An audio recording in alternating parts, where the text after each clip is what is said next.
Chicken noodle code. Back to the next part of our series. How would I make my own custom spaceship 3D object in Blender and then bring it into the browser to play with it on a website, which basically involves JavaScript. But so kind of recap what we did. So we modeled this spaceship last time, and we made a custom texture that I was putting together in Photopea. This is a website that kind of imitates Photoshop, and this allowed me to create a custom texture with brushes and, you know, making it look cool. But the actual layout information came here out of Blender, called UV map, that I exported from this section. I kind of marked these areas so we could see where things go after unwrapping it. And yeah, always if you do your UV stuff, it's in the UV menu. I did an unwrap first with the Smart UV project, and then after that UV export layout, and then that is something you can open in Photoshop, or like I did on the Photopea website, to paint, add some cool textures, logos and whatnot. So we're going to use Visual Studio Code for all of the things that we want to do. There's an update. I don't care, so I'm going to close that and put this on full screen. I'll zoom in a little bit so it's easier to see what's going on. So this is what it looks like, Visual Studio Code. First of all, we want to make a folder for all the files that we're going to use. So I'll say open folder. I'm going to desktop, and we will make a new folder. This will be called spaceship new. That's what I called it. Create. And in here we don't have to do anything. We'll just say select folder, so it's going to open that folder on our VS Code Explorer. I'll just say open here, and boom, there's nothing in here inside. This keeps bugging me. Oh my gosh. Okay, so we'll create a new file. This will be a so-called index.html file. Boom.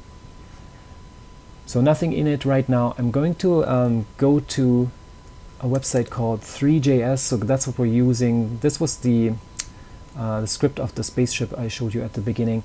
It kind of uses a different 3D format. It had the DAE format, and now we have glTF instead. So I'm going to look at the documentation on the 3JS website, but first of all we have to see what 3JS is. And it's this JavaScript 3D library that does support 3D models, and there's a ton of cool demos, which is impressive. But I'm going to go straight to documentation, and this is kind of like showing you how to get started with 3JS. There is also the example section. Let's check that out. They have the examples. I could have just chosen that. We go to glTF, and then we have a few examples for glTF loader, like this one. glTF loader. Whoa, so cool. The source code for that we'll find on GitHub. So I'll click here on the code symbol, and it takes me to their GitHub page that shows me that specific demo. And then here we can basically see both HTML and JavaScript. The HTML connects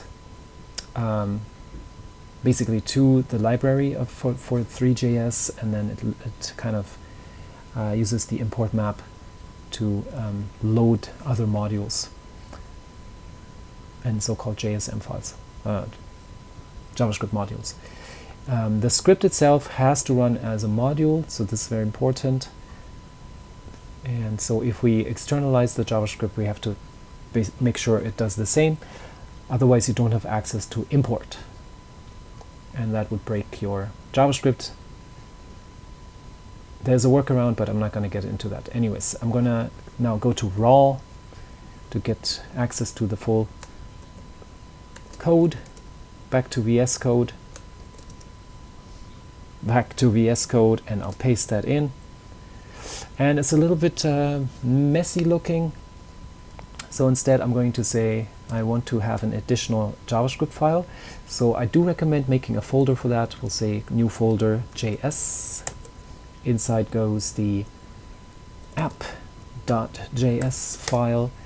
In here I'm going to basically take out all the script from line 29 downwards, but just the stuff in between the script tags. That's very important. So I'm going to Control X, that cuts it out, and paste it onto the app.js file.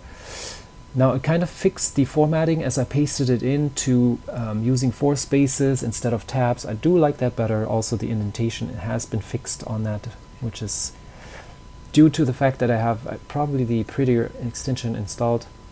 Or maybe not. Nope, not even. So I just fixed it on paste. So I'll save this file. Now this is the app.js. It has to be loaded as a module still, but instead of having this kind of a script tag, we will link to our script for module like this, but with a source. I did now use a shortcut. I'll show you again just to start over. So the initial script tag I did delete. I could just extend this one, but if, let's say, I want to make sure everything is correct, I can just type script and choose from the list. We have modules and just a normal JavaScript source. I'm going to choose module in that case, and then we're going to point to our own JavaScript folder, which I know starts with a J, and usually we get the drop down, so we can just click on it and then select our file. And I know some people like typing it out and then, you know, it doesn't work because they have a typo. Nothing else goes here in between. There's no script that goes in here because it's coming from the actual external JavaScript file. So now I can do Control S on that, and in theory all this stuff should now already work. Because it does load stuff from, actually we haven't checked where it's loading the 3D module from. Oh, okay, so that is something that we don't have access to, so the glTF loader will probably complain. In order to test this application, I'm using Live Server. That's an extension you can find here.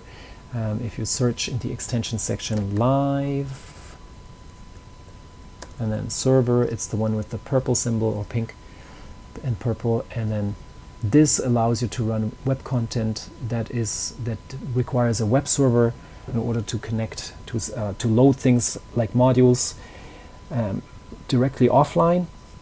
So I'm clicking now index file since it is installed, and I can click go live. So this creates a web server now on port 5500, and then yeah, it opened everything in the browser. So now here nothing is happening. That's a sign that, oops, it's not loading. So I'm now also checking the development tools. Right click, inspect, to see what the errors are.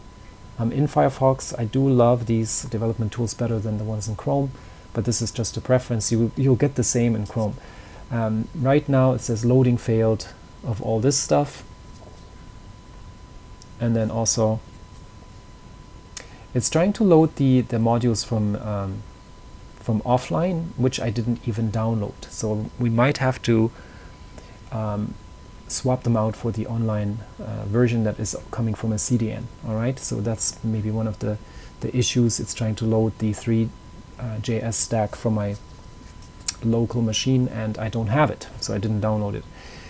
Anyways, let's take care of that first. So if I go back to the examples here, not the examples but the documentation, which I could find by going back in the history, I guess. Documentation, getting started, installation, and somewhere here we have the online version from JS deliver. That's basically giving us a different import map. We just would have to know the version, which I don't know which the current version is. And our import map points to a local offline version, or we do this kind of thing where we point to the online version. Add an import map, yeah. So this will be the new import map, and then just have to figure out the version number of 3JS. So this one you could keep for now. I'm deactivating this, so selecting all of the lines, Control/ will deactivate the code, just in case I need it later, if I change my mind about online loading. Another thing that we don't really need is all this stuff, which says div ID info, which is just the credits for the other demo. I can totally delete the entire thing, but because we don't need that. And then we don't need a CSS file either. We don't have a CSS thing to do, so I'll delete that one as well. Now save. This is Copilot being a bit annoying, trying to suggest code, so I'll just ignore that. Control S. Now the formatting is kind of mix and match with the tabs and the spaces, so I usually do Control A, Control Shift P, and then format selection. You can already click on it. Boom. And it didn't quite work, so I have to do something else. Control Shift P, indent, convert indentation to spaces. Yes. All right. And still it looks a bit wonky, but that's just me. So now we have to figure out the right version for 3JS, because here where it says at version, this has to be replaced with the proper version that we want to be using. So how do we get the... Here we have the npm version list. That's what I was getting at. So we're clicking this, and then it kind of tells us, okay, so there's a version, the current ones 0.18, 0.0. So here you can kind of see how they do this in the address bar. 0v 0.1.0.0 1.180. You get it. I just paste this over the version here. So let's see if that actually works. If I do select angular bracket to closing angular bracket and then just Control F on it, which gives you the find and replace tool, which you open the little clicky thing, and I'll paste on the version number 0.180.0. That's the current version. And then I can say replace one by one or replace all. Boom. Yay. Let's test this out. Also, I kind of have to fix the indentation. Maybe that's why I was saying it looks wonky. Indentation, Shift Tab, fixed. All right, save. I'm going to go to my browser. This is the... Oh, it did need it. It did need CSS for resetting the margin and padding, but I can do this later. So now you can see, okay, cool. As it's already reloaded with the live server extension, all this stuff is, yeah, it's fine, except a few things. That's the HDR texture that we don't have. So this is something we have to deactivate for now. We don't have to load the texture like that. That's an additional texture. So we can kind of delete that line. But yeah, so everything else seems to be loading fine. I can do a reload just to verify that. I'm not sure about the 3D model, but I guess it's not complaining about this, just about the texture. So I'm going back to my index.html. Here's the app.js file that had the sample code from their demo with the helmet, loading glTF, and then I just have to kind of study and to see what's going on here. Map. But then the actual 3D model is this one. It goes into models glTF and then damaged helmet glTF. So I just have to point to the glTF's location. So I was thinking I'm gonna just drag it in from my file explorer. Here I have one. Going to desktop, spaceship new. Wait, that's not right. Spaceship new glTF. You get a bin file, and I think there should be a texture file. So 1, 2, 3. We need those 3 files. Maybe before I do that, I'll click a new folder. I'll call this one models. And then I'll drag my glTF stuff in here. So these 3 files I need: a PNG file, a glTF file, and the bin file. These you will get with the export as glTF from Blender as previously shown, and then I'll drag this in. Wait a sec, I have to actually put this over and click and drag onto the models folder. Boom, now it has been copied into the stack, and I should be able to yeah, just to replace the path here, spaceship new. I think I figured it out. So the issue is the demo that I used, something doesn't seem to work properly. So I went to the examples again, and I found a different glTF loader using GLB though. This is now a GLB file, but the code on this one actually seemed to work. So this takes me to a slightly different version of the setup here in the init function. So I ended up copying this entirely all the way down to the render function and replaced the current one. So all the way down to the render function, paste, and now I just have to see what I'm missing. There were a few things that they import that we haven't imported yet. That's the room environment, and then the stuff down here, so I might as well copy all of this stuff, and then kind of weed it out for stuff that I don't need, such as the orbit controls, the glTF loader, and yeah, and then this stuff here has to stay in place. And the HDR loader I'm going to comment out. Right now it's not in use. So the one thing I want to change is